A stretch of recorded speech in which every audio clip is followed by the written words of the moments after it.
এবার আমরা মঙ্গলাচরণের তৃতীয় শ্লোকে প্রবেশ করব।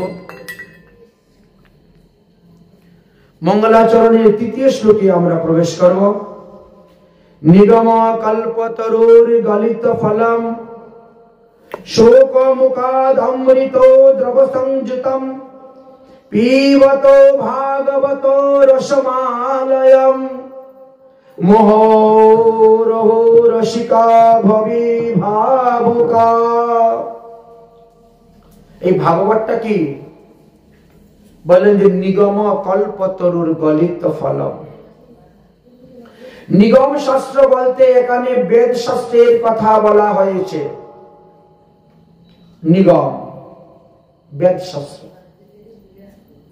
গলিত ফলম মানে গাছে পাকা সুপক্ক ফল। একটা ফল যদি গাছের মধ্যে পাকে তার কিন্তু খাওয়ার স্বাদ আলাদা, আর কাঁচা ফল এনে আপনি কার্বেট দিয়ে এটা সেটা দিয়ে পাকাইয়ে খাবেন, ওর স্বাদ কিন্তু আলাদা। তাই গাছে পাকা সুপক্ক ফল। শুক মুখাদ অমৃত দ্রব সংযুতম।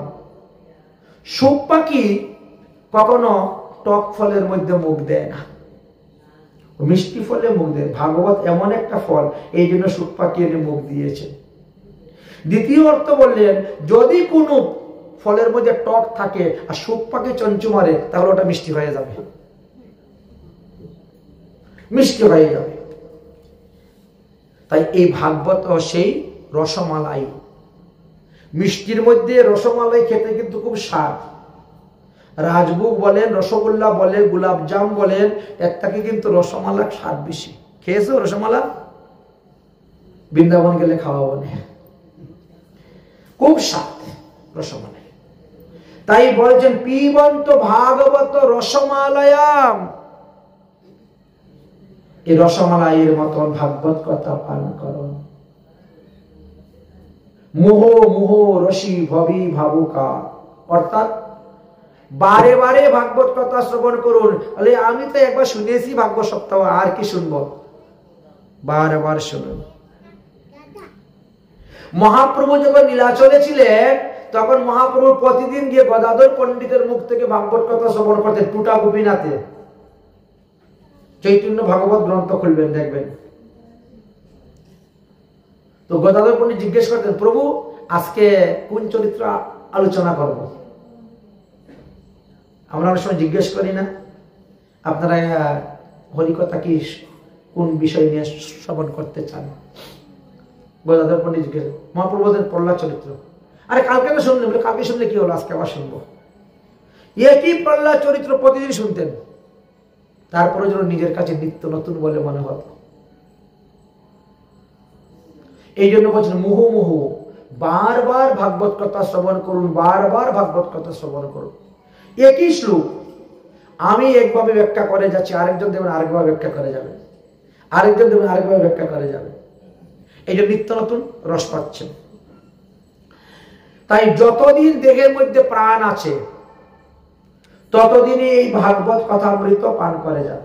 একে ছাড়বেন না, ত্যাগ করবেন না। এই তিনটি শ্লোকে মঙ্গলাচরণ করলেন।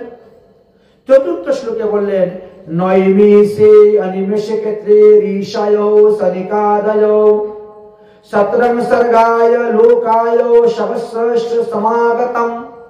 এই শ্লোকের কথা আমরা গতকালকে আস্বাদন করেছি যে সৌনকাদি ঋষিগণ সুতমণিকে পেয়েছিলেন, আর সুতমণিকে পাওয়ার পরে তারা 5টা প্রশ্ন করেছিলেন।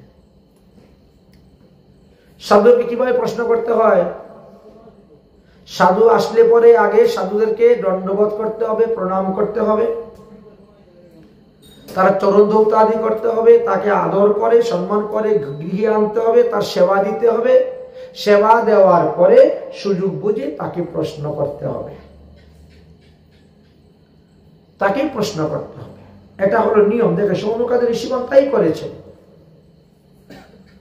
আর আমরা হলো উৎপেটাঙ্গিরি, রাস্তা দিয়ে গেলে মহারাজ এই প্রশ্নের উত্তরটা কি বলেন তো, ঠাস করে ধরে ফেলল। এরকম প্রশ্নের নিয়ম নেই।